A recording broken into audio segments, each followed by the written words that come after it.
ጤና ይስጥልኝ ሳሙኤል። ያው እንግዲህ በዛሬ ሰርቴ ቀን ሰርቴ ላጭልኝ አሉት። በዛሬ ቀን ሰርቼ ለመላክ ያው በዚህ ቢጠፋኝም ዛሬ ፌብሩዋሪ 18 ነው አይደለ? እና የሆነ አዲሱ ነኝ ከገምቤላ እንዲህ ይሄን ይመስላል ያለው ነገር ማለት ነውና በቃ እንዳ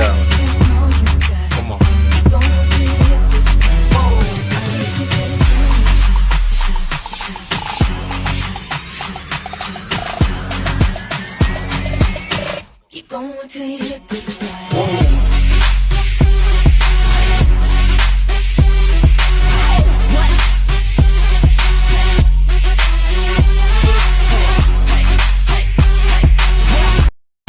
ጤና ይስጥልኝ ሳሙኤል። ያው እንግዲህ በዛሬ ሰርቴ ቀን ሰርቴ ላጭልኝ አሉት። በዛሬ ቀን ሰርቼ ለመላክ ያው በዚህ ቢጠፋኝም ዛሬ ፌብሩዋሪ 18 ነው አይደለ? እና የሆነ አዲሱ ነኝ ከገምቤላ እንዲህ ይሄን ይመስላል